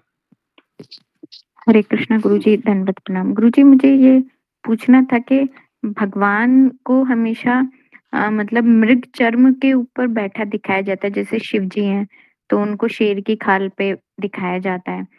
तो मतलब ऐसे ही मतलब कई सारे भगवान हैं जिनको जो है किसी भी जो है जानवर की जो चमड़ी है उसके ऊपर बैठा दिखाया जाता है। तो मतलब ये चीज़ जैसे हमारा जो धर्म है वो हिंसा करना नहीं सिखाता है। तो क्या ये हिंसा का प्रतीक नहीं है? ऐसा क्यों दिखाया जाता है? जी, जी। इसके बारे में मुझे भी नहीं पता है। मुझे पूछना पड़ेगा इसके लिए। क्योंकि मैंने किसी को देखा नहीं है आजकल साधु को इस्कॉन में कि वह चमड़े पर बैठकर मंत्र जप कर रहा है ना? सब लोग केवल चटाई के ऊपर ही बैठते हैं, आसन पर। तो क्यों करते हैं या वो गलत है, ये मैं बाद में बताऊँगा। पूछ कर बता। गुरुजी ये सुना है कि बिछाने के लिए बिछाते हैं जब आसन पे, तो ध्यान लगाते हैं तो उनके नजदीक सांप वगैरह नहीं आते ऐसे कीड़े अच्छा, मकोड़े लेकिन सांप उसके वगैरह लिए ऐसे जहरीली चीजें नहीं आते। जानवर को मारना ठीक नहीं लगता है। होता है जो जानवर पहले मरा उसका निकालते हो गुरुजी, जरूरी थोड़ी मारना। जी, जी, हो सकता है। लेकिन हम इसका उत्तर है ना शास्त्रों के आधार पे ही ढूँढते हैं कि कहाँ पर कुछ लिखा होगा तो। जी। ओके, प्रीति अग्रवाल। हरे कृष्णा गुरुजी। गुरुजी, जैसा आपने आज के लेक्चर में बताया कि भक्ति करने से हमारी कई पीढ़ियां जो है टल जाती है, तो मेरा सवाल ये है कि जो महिला होती है उनके पूर्वज तो जो उनके पति के पूर्वज है वही होते हैं। तो जैसे कि मेरा क्वेश्चन थोड़ा अजीब लग सकता है सबको, क्योंकि जैसे मैं अपने दादाजी से बहुत अटैच थी, तो उसके लिए मतलब मेरे भाई को भक्ति में लगना पड़ेगा या मतलब वो क्वेश्चन है गुरुजी। नहीं, भगवान है वह वो सब कर्म कांड में होता है कि हस्बैंड के साइड पे ही बेनिफिट मिलता है, लेकिन भक्ति में ऐसा नहीं होता है। भक्ति में जो स्त्री भक्ति कर रही है तो उसका मायके ससुराल सबका उद्धार हो जाता है। ठीक है? ठीक है गुरुजी, thank you. Hare Krishna. Okay, Shikha Dubey. Hare Krishna गुरुजी, दंडवत प्रणाम। जैसे कि आप बता रहे थे ना कि आपातकाल में मरने से इंसान भटकता है या उनके घर वाले कुछ, और गुरुजी समझिए जैसे भक्ति कर रहे हैं हम, तो मान लो कुछ हो गया, हम ऑफ हो गए, तो हमारा कोई कुछ करेगा नहीं तो हम भटकते रहेंगे गुरुजी। देखो, भक्त के केस में अलग होता है थोड़ा-सा। जी भक्त के केस में उसका एक्सीडेंटल डेथ भी होता है, जैसे तमाल कृष्ण महाराज है प्रभुपाद के राइट हैंड, तो उनका भी एक्सीडेंटल डेथ ही हुआ था। मायापुर से कोलकाता जा रहे थे वो। तो भक्त का केस में ये सब नहीं होता है, क्योंकि भक्त का जीवन मरण किसके हाथ में होता है? कृष्ण के हाथ में होता है। इसके लिए हमें इसकी चिंता नहीं करनी चाहिए। गुरुजी जैसे हमारे पीछे जो है वो हमारे उनको पितरों में पानी नहीं दिए, तो क्या हम ऐसे रहेंगे? जी, जी, हमारी कोई बात आत्मा नहीं। भटकती रहेगी? नहीं, नहीं, मैं वापस कह रहा हूँ ना, ये सारी चीज़ें भक्तों के लिए लागू नहीं होती है। ओके अभी गुरुजी, थैंक यू। जैसे मैंने एक बार बताया, लादिनी माता जी का मैंने स्टोरी बताया था ना, कि कैसे जी। उनको मार दिया था गोली से और वह नाली पर पड़ी थी 6 दिन, 5 दिन, है ना? कोई अंतिम संस्कार नहीं हुआ। तो क्या वो भगवत धाम नहीं गई? चली गई वो, क्योंकि वो गुरु के लिए जी ना। तो हमारे लिए सब मैटर नहीं करता है सब चीज़ें। हरे कृष्णा गुरुजी, दंडवत प्रणाम। नेक्स्ट, देवी मंडल।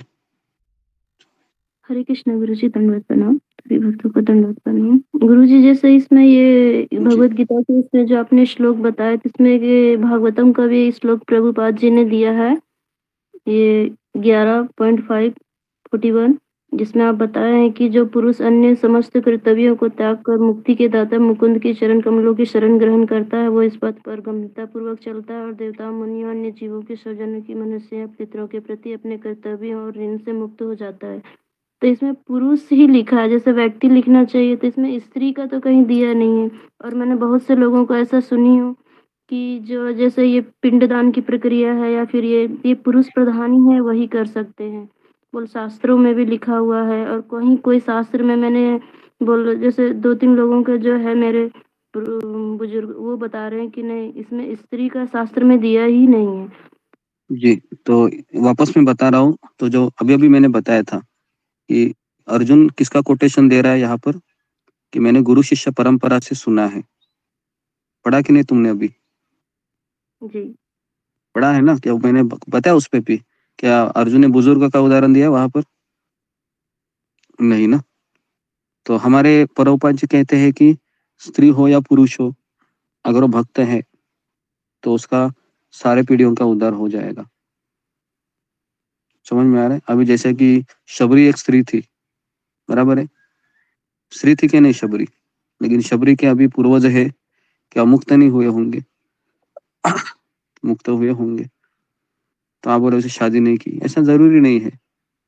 क्योंकि भगवान है वह भक्त का कोई कुल नहीं होता है, उसका एक ही कुल होता है, कृष्ण, है ना? तो इसके लेकिन लिए शास्त्र में कोई उदाहरण तो होगा ना गुरुजी कि स्त्री ने कुछ किया होगा ऐसे तो अपने पितरों का या फिर अपने ये का मतलब ये करती है। और सभी मैंने कहा एक सभी के बार कि एक बार सभी पत्नी अगर पूजा करती है तो पति को नहीं लगता है, तो ये बोले गलत नहीं, अगर पत्नी करती है तो उसका वो पति को लगता है।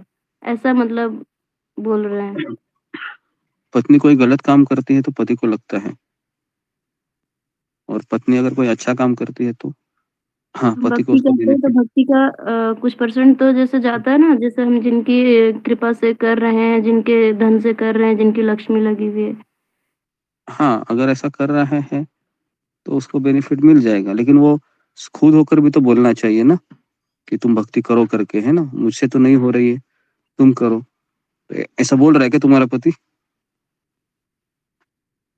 गुरुजी मुझसे तो नहीं हो रही है, तुम करो एटलीस्ट। मुझको भी मना कर रहे हैं गुरुजी, और आज ही का हाँ, प्रसंग आपने तो दोहराया फिर तो कैसे ये बेनिफिट मिलेगा फिर? वही तो मैं बोल रहा हूँ ना, कैसे बेनिफिट मिलेगा? है ना? तो अगर पॉजिटिव है पति तो बेनिफिट मिलेगा, है ना? और ये जो सारी चीज़ें हम बोल रहे हैं, यहाँ हम इस्कॉन में ही सुने हैं ये सब चीज़ें, है ना? हमारे ही राधानाथ महाराज के लेक्चर में सब सुने हैं वो। तो इसके लिए जब हम गुरु शिष्य परंपरा में ज्ञान लेते हैं, तो उसमें हमको संदेह नहीं करना चाहिए, जो है वो है। आपने कहाँ से सुना है, तो ये सब और 2 प्रकार के शास्त्र होते हैं ना, मैंने बताया था। एक होता है धर्मशास्त्र और दूसरा होता है भक्ति शास्त्र। पढ़ाया था ना ये भी मैं? जी पढ़ाया गुरुजी। था? पढ़ाया था ना? हाँ। तो धर्मशास्त्र कहता है कि स्त्री को नहीं मिलता है बेनिफिट, भक्ति शास्त्र कहता है मिलता है बेनिफिट। ठीक है? ओके, नेक्स्ट रूही एंगल। हरे कृष्णा गुरुजी, दंडवत प्रणाम। सब भक्त के चरण में मेरा दंडवत प्रणाम। गुरुजी, मेरा क्वेश्चन ये था कि जैसे हम किसी को भी हरे कृष्णा बोलते हैं ना, तो वो हरे कृष्णा बोलने के लिए बहुत ही हिचकिचाता है, जैसे आंसर ही नहीं करता। तो हमें हर को हरे कृष्णा बोलना चाहिए या नहीं बोलना चाहिए गुरुदेव? बोलना चाहिए ना, क्योंकि वो सुन तो रहा है ना, जी। सुन रहा है वो, तो उसको तो भले उसकी, लेकिन अगर उसको चिढ़ आ रही है तो आप मत बोलिए, है ना? लेकिन अगर वो कोई न्यूट्रल है तो बोलते रहिए, लेकिन अगर गुस्सा कर रहा है तो मत बोलिए, है ना? क्योंकि 9वां अपराध भी है कि 7वां है ना? हाँ, अश्रद्धालु व्यक्ति को परिणाम की महिमा का उपदेश करें। 9वां। 9वां है, ओके। थांबा होऊ दे 2 मिनिटं. Okay, next. रिकी दबास. हरे कृष्णा गुरुजी, दंडवत प्रणाम। हरे कृष्णा सभी भक्तों को दंडवत प्रणाम।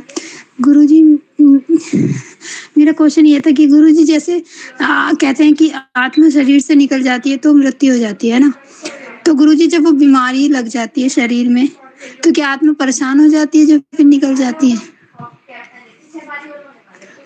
ये जैसे एक्सीडेंट हो जाता है तो सडनली निकल जाती है, तो इसके पीछे का मतलब कैसे समझ नहीं आती है जी, कैसे समझे? जी, देखिए, जब एक्सीडेंट में भी जब आत्मा निकल जाती है तो उसका कुछ ना कुछ उसका हिसाब किताब रहता ही है। तो गरुड़ पुराण में लिखा हुआ है कि एक्सीडेंटल डेथ में भी उसका आत्मा वह यमदूतों के द्वारा नहीं लिया जाता है, उसको वेट करना पड़ता है ना? तो कई आत्माएं हैं भटक रही है ना? जैसे फरीदाबाद में भी कितने लोगों का एक्सीडेंट हुआ होगा, है ना? हमारी कॉलोनी में कितने लोगों ने सुसाइड किया होगा, बराबर है ना। तो सब लोग उधर भटक रहे होंगे, ठीक है। तो हम क्या कर सकते हैं उनके लिए, क्या कर सकते हो रीति, क्या करोगे तुम उनके लिए?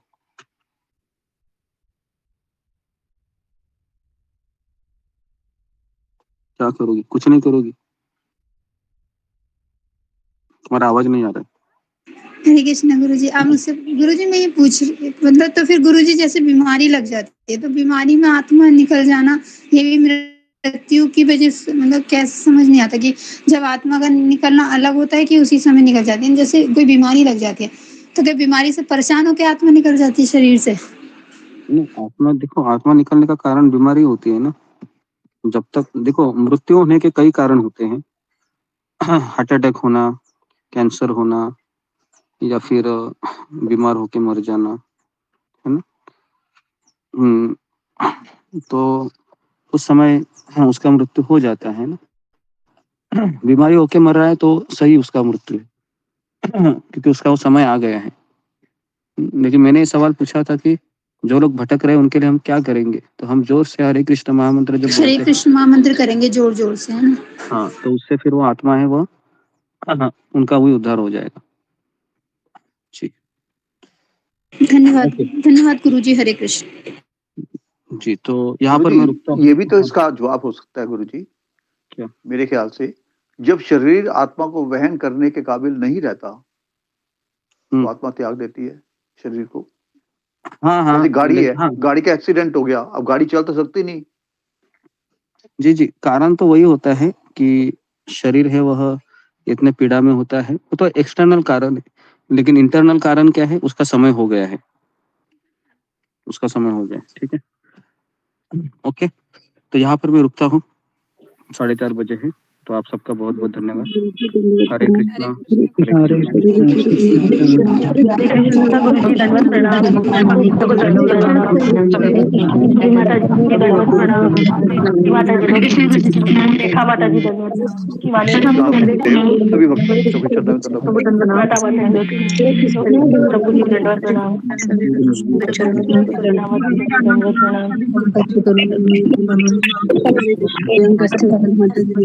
प्रणाम।